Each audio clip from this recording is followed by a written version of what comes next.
Hi കൂട്ടുകാരെ, എൻ്റെ video കാണുന്ന എല്ലാ കൂട്ടുകാർക്കും സുഖമാണല്ലോ. ഞാൻ ഇന്നിവിടെ ഒരു പുതിയ ഡിഷാണ് തയ്യാറാക്കിയിരിക്കുന്നത്. ഇത് വളരെ ഹെൽത്തി ആയിട്ടുള്ളതാണ്, ആരോഗ്യത്തിന് വളരെ നല്ലതാണ് ഈ ഡിഷ്. ഇതൊരു പൊടിമാസാണ്. നമുക്കിത് എങ്ങനെയാണ് തയ്യാറാക്കുന്നതെന്ന് നോക്കാം. വീഡിയോ കാണുന്നതിന് മുന്നേ ഇഷ്ടമായെങ്കിൽ എല്ലാവരും ഒന്ന് സബ്സ്ക്രൈബ് ചെയ്യണം, ലൈക്ക് ചെയ്യണം. വീഡിയോയിലേക്ക് കടക്കാം. ചക്കപ്പൂഞ്ച് പൊടിമാസ് തയ്യാറാക്കാനായിട്ട് ഒരു പാനിലേക്ക് 1 ടേബിൾ സ്പൂൺ വെളിച്ചെണ്ണ ഒഴിച്ചു കൊടുക്കാം. വെളിച്ചെണ്ണ ചൂടായി വരുമ്പോൾ അതിലേക്ക് 1/2 സ്പൂൺ കടുക് ഇട്ട് കൊടുക്കാം. കടുക് പൊട്ടി കഴിയുമ്പോൾ അതിലേക്ക് ഉള്ളിയും വറ്റൽമുളകും ഇട്ട് കൊടുക്കാം. അതിലേക്ക് 1 തണ്ട് കറിവേപ്പില ഇട്ട് കൊടുക്കാം.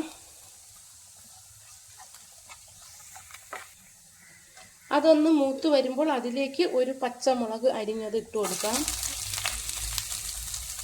1 പച്ചമുളകാണ് അതിലേക്ക് ചേർത്തത്. അതൊന്ന് ഇളക്കി കൊടുക്കാം.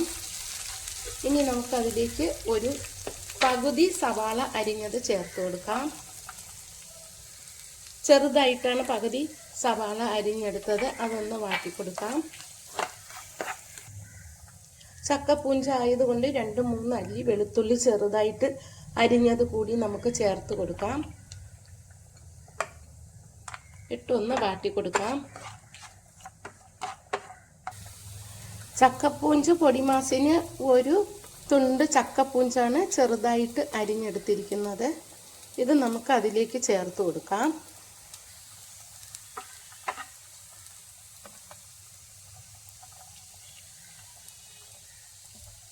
ചക്കപ്പൂഞ്ച് ചേർത്തിട്ട് നമുക്ക് ഇത് ഒന്നുകൂടി ഒന്ന് വാട്ടി കൊടുക്കാം.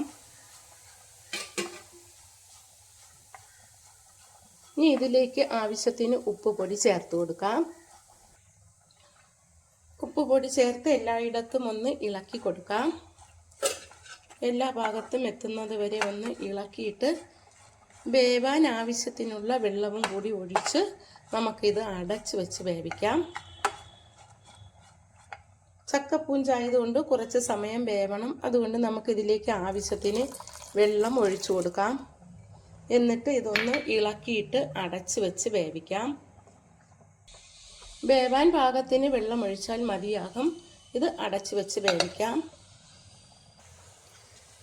ചക്കപ്പൂഞ്ച് വേകുന്ന സമയം കൊണ്ട് നമുക്ക് അതിൻ്റെ അരപ്പ് തയ്യാറാക്കാം. ചുരണ്ടിയ തേങ്ങ മിക്സിയുടെ ജാറിലേക്ക് ഇട്ട് കൊടുക്കാം. ആവശ്യത്തിന് ഇട്ടാൽ മതിയാകും. അതിലേക്ക് 1/2 സ്പൂൺ മഞ്ഞൾപ്പൊടി ചേർത്ത് കൊടുക്കാം. 1/2 സ്പൂൺ ജീരകം ചേർത്ത് കൊടുക്കാം. ഇതിലേക്ക് കുറച്ച് ഉള്ളിയും 1 അല്ലി വെളുത്തുള്ളിയും ചേർക്കാം. വെളുത്തുള്ളിയും ഉള്ളിയും ആദ്യമേ ചേർത്തില്ലെങ്കിലും കുഴപ്പമില്ല. ഇതൊന്ന് ചതച്ചെടുക്കാം. തുറന്നിട്ട് നമുക്ക് ഇടയ്ക്കൊന്ന് ഇളക്കി കൊടുക്കാം.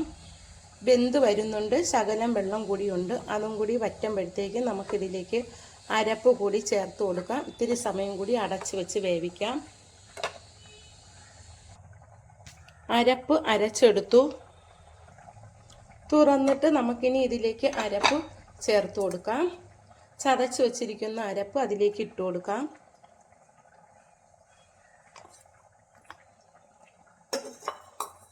ഇനി 1 മിനിറ്റ് നേരം കൂടി ഒന്ന് അടച്ച് വെച്ച് വേവിക്കാം.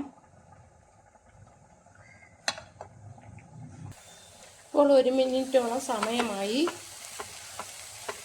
പൂഞ്ച് പൊടിമാസ് റെഡിയായി വരുന്നുണ്ട്. ഇനി നമുക്കിതിലേക്ക് 2 മുട്ട കൂടി പൊട്ടിച്ച് ഒഴിച്ചു കൊടുക്കാം. ഇതെല്ലാം ഒരു സൈഡിലേക്കൊന്ന് മാറ്റി വെച്ചിട്ട് നമുക്കിത് 2 മുട്ട കൂടി ഇതിലേക്ക് പൊട്ടിച്ചൊഴിക്കാം.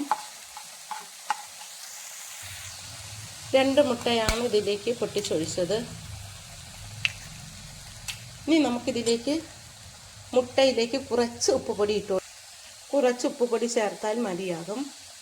എന്നിട്ട് 1 നുള്ള് കുരുമുളക് പൊടിയും കൂടി ചേർക്കാം. എന്നിട്ട് ഇത് ഇളക്കി ചിക്കിയെടുക്കാം. ഈ മുട്ട ഇതുപോലെ ഇളക്കി ഒന്ന് നമുക്ക് ചിക്കിയെടുക്കാം.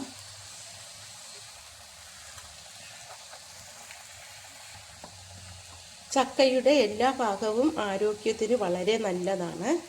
പ്രതിരോധശേഷി കൂടാനും ആരോഗ്യത്തിന് വളരെ നല്ലതാണ്. ചക്ക മടൽ കഴിഞ്ഞാൽ പിന്നെ ബാക്കി എല്ലാ ഭാഗവും ഭക്ഷ്യയോഗ്യമാണ്. നമുക്ക് ഇതേപോലെ ചിക്കി എടുത്തിട്ട് ഇതെല്ലാം കൂടി ഒന്ന് അതിലേക്ക് യോജിപ്പിച്ച് കൊടുക്കാം.